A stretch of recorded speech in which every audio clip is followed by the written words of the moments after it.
शिस्त, संस्कार आणि ज्ञानाचा दीप विझला. अनेक विद्यार्थ्यांच्या आयुष्याला दिशा देणारे के.एस. मोहिते सर काळाच्या पडद्याआड.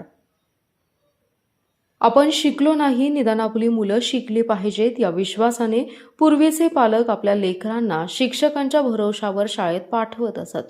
शिक्षक म्हणजे विद्यार्थ्यांचे दुसरे आई वडील अशीच त्या काळची धारणा होती.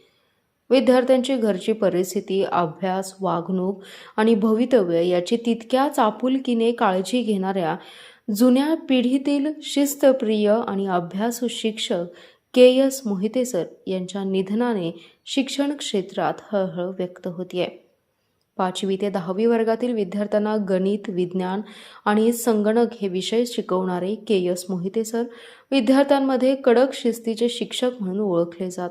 त्यांच्या वर्गात अभ्यासात कसूर, गोंधळ किंवा हलगर्जीपणाला मुळीच स्थान नव्हतं. मात्र त्यांच्या या कडक शिस्ती इतकीच त्यांची शिकवण्याची पद्धत ही प्रभावी होती. त्यांनी शिकवलेली आवर्त सारणी आजही अनेक माजी विद्यार्थ्यांच्या तोंडपाठ असल्याचं सांगितलं जातं. शिस्तीनेच विद्यार्थी घडतो हा त्यांचा ठाम विश्वास होता आणि त्याच तत्वावर त्यांनी अनेक विद्यार्थ्यांना योग्य मार्गावर आणलं. त्या काळात शिक्षकांनी विद्यार्थ्यांना समज दिली किंवा शिक्षा केली तरी पालक त्यामागील हेतू समजून घेत असत. मुलगा शिक्षकांचं ऐकत नसेल तर त्याला आणखी समज द्यावी अशीच पालकांची भूमिका असायची. त्यामुळे शिक्षकांना विद्यार्थ्यांच्या आयुष्यात आवश्यक ते हस्तक्षेप करून त्यांना घडवण्याची ताकद मिळाली होती. के.एस. मोहिते सरांनीही हीच परंपरा जपत विद्यार्थ्यांमध्ये अभ्यासाची आवड, शिस्त, आत्मविश्वास आणि जीवनमूल्ये रुजवली. घरात शिक्षणाची परंपरा नसलेल्या कष्टकरी कुटुंबातील अनेक विद्यार्थ्यांना त्यांनी शिक्षणाची प्रेरणा दिली. मुळात कोणीही शिकलेलं नसलेल्या घरातील अनेक मुले आज त्यांच्या मार्गदर्शनामुळे घडलेली आहेत आणि आज सामाजिक, राजकीय, कला, क्रीडा, सांस्कृतिक, शैक्षणिक तसेच डॉक्टर, पत्रकार, पोलीस निरीक्षक, प्रगतिशील शेतकरी आपल्या देशासह परदेशात तोंडोली गावासह तालुक्याचं आणि जिल्ह्याचं नावलौकिक करत विविध क्षेत्रात चांगल्या पदावर कार्यरत आहेत.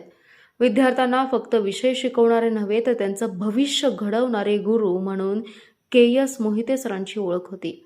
त्यांच्या निधनाने अनेक पिढ्यांच्या स्मरणात राहणारा शिक्षक हरपल्याची भावना व्यक्त होत असून माजी विद्यार्थ्यांनी त्यांना भावपूर्ण श्रद्धांजली अर्पण केली आहे. रक्षा विसर्जन, 10वा उत्तर कार्यविधी हा कार्यक्रम रविवार दिनांक 5 जुलै रोजी सकाळी 9 वाजता तोंडोली येथील वैकुंठ स्मशानभूमीत होणार आहे. त्यांच्या पश्चात पत्नी, 2 मुले, 2 मुली, पुतणे, नातवंडे असा परिवार आहे. Special report, power Marathi news. आपला जिल्हा, आपली power. Power Marathi news network. एकच नजर, चौफेर खबर.